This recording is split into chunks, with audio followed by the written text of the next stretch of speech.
তাহলে আজকে পৃষ্ঠা 8 বাক। সবাই একটু বইয়ে দেখো তো। একটি বিদ্যালয়ে সুবিধা বঞ্চিত শিক্ষার্থীদের শিক্ষা উপকরণ কেনার জন্য শিক্ষকগণ 4275 টাকা সংগ্রহ করলেন। শিক্ষা উপকরণ মানে হচ্ছে বই, খাতা, কলম, এগুলো শিক্ষার্থীদেরকে দেবে। এই জন্য শিক্ষকেরা কোনো এক ব্যক্তি বা যেখান থেকে হোক তারা 4275 টাকা সংগ্রহ করছে। সংগৃহীত টাকা 45 জন শিক্ষার্থীর মধ্যে সমানভাবে ভাগ করে দেওয়া হলো। যে 4275 টাকা সংগ্রহ করেছে সেই 4275 টাকা 45 জনকে সমানভাবে ভাগ করে দেবে। বুঝছো, এগুলো স্টার্ট করে দিয়ে ফেলেছে। এখন কথা হচ্ছে প্রত্যেক শিক্ষার্থী কত টাকা করে পেল, এটাই হচ্ছে প্রশ্ন। মানে একজন, প্রত্যেক মানে কয়জন? একজন শিক্ষার্থী কত করে পেয়েছে সেটি আমাদেরকে বের করতে হবে। তাহলে আমরা বের করব। তাহলে কি করলে বের করা যায়? ভাগ। যেহেতু এখানে একজনে কি আর 4275 টাকা পাবে? না, নিশ্চয়ই পাবে না। সে পাবে কত?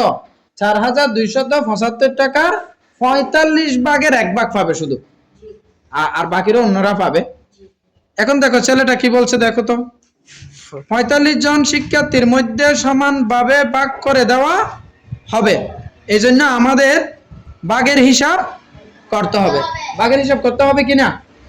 তাহলে আমরাও বলছি ভাগের হিসাব করতে হবে, ছেলেটাও বলছে ভাগের হিসাব করতে হবে। তাহলে তো ছেলেটা ভালোই বলেছে, তাই না? তো বুঝে শুনে বলেছে, নাকি তোমাদের মতো না বুঝে বলে ফেলেছে? এবার দেখো মেয়েটা বলছে গাণিতিক বাক্য হবে। গাণিতিক মানে কি? কই চিহ্ন, সংখ্যা, বক্স দিয়ে লিখতে হবে আমাদের গাণিতিক বাক্যটা, কেমন? তাহলে আমরা ভাগ করব কতকে? 4275 ভাগ 45, অর্থাৎ 4245 কে কত দ্বারা ভাগ করতে হবে? 45 দ্বারা ভাগ করতে হবে। তাই 4245 ভাগ কত? 45 সমান কি হবে? খালি ঘর। এখন দেখো ভাগটা আমরা খাতায় করে দেখাচ্ছি, কেমন? বইয়ে করা আছে, তারপরও বোঝার সুবিধার্থে আমি খাতায় করে দেখাচ্ছি। 45 কে আমরা ভাগ করব। সবাই খাতা নাও। 45 কে ভাগ করব, সরি 45 না, 45 দিয়ে ভাগ করব কাকে? 4275 কে। কেমন? ভাগফলটা কোথায় বসবে? উপরে। আন্তর্জাতিক নিয়ম অনুসারে ভাগফল কোথায় বসবে? উপরে। এবার একটু আঙ্গুল দিয়ে সবাই চেপে ধরো। এক অঙ্ক না, দেখো 4। এক অঙ্ক নিলে কত হয়? ভাজ্য, অর্থাৎ যেটা দিয়ে ভাগ করবে সেটার নাম ভাজক, আর যেটাকে ভাগ করবে সেটা হচ্ছে ভাজ্য। ভাজ্য থেকে এক অঙ্ক নিলাম, ভাগ করা যাচ্ছে? যাচ্ছে না, কারণ 4 কে 45 দ্বারা ভাগ করা যাচ্ছে না। 2 অঙ্ক নিলাম, কত হয় 2 অঙ্ক নিলে? 4 10 2 42, তারপরেও ভাগ করা যাচ্ছে না, তারপরেও 45 এর কম। হ্যাঁ, আমাদেরকে ভাগ করতে চাইলে মিনিমাম সমান হতে হয়, নইলে বেশি হতে হয়, বড় হতে হয়। ঠিক আছে? কার বড় হতে হয়? ভাজকের। এখন তো ভাজকের ছোট, তাই ভাগ করা যাচ্ছে না। আর এক অঙ্ক নিলাম 427, কত হইলো? 3 অঙ্ক নিলে 427। এখন অনেকেই বলতেছে স্যার আমরা তো 45 এর নমতা পড়ি নাই, আমরা গুণ করতে সমস্যায় পড়ে যাচ্ছি। এরকম গুণ আমরা কিভাবে করবো একটু বুদ্ধি দিই। প্রথমে এটাকে আমরা 45 ধরবো না, মনে মনে এটাকে 50 করে নিয়ে ফেলবো। কত? তাহলে 50 50 হিসাব করা সহজ না? তাহলে 1 50 এ কত? 50, 2 50 100, 3 50 150, 4 50 200। তাহলে 8 50 এ কত হবে? 400। 9 50 কত হবে? 450। কিন্তু আমরা তো আসলে 50 ছিল না, কত ছিল এখানে? 45, নিয়ে ফেলেছি 50। তাহলে কয়বার নিছি? 9 বার। তো 9 বারে 5 বেশি বেশি চলে গেছে না? কয়টা 5 বেশি গেছে? 9 5। তাহলে 5 নং কত? 45। যত 5 বেশি গেছে তত 5 বিয়োগ করে ফেলো। 45 বিয়োগ করে দাও 450 থেকে, কত পাওয়া যাচ্ছে? 405। অর্থাৎ 45 কে 9 দ্বারা গুণ করলে আমরা কত পাবো? 405। কেন 50 কেন নিয়েছিলাম? হিসাবের সুবিধার্থে। 50 করে কেন নিয়েছিলাম? হিসাবে।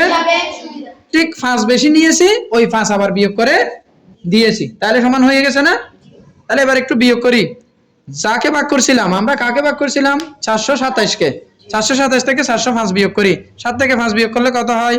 2। 2 থেকে 0 বিয়োগ করলে 2। এবার আমরা ভাগ করি না যে এমন একটা সংখ্যা আছে? নাই। কত আছে? 5, যেটা আমরা প্রথমবার ধরি নাই। এই 5টাকে নামিয়ে ফেলো। কত হয়েছে?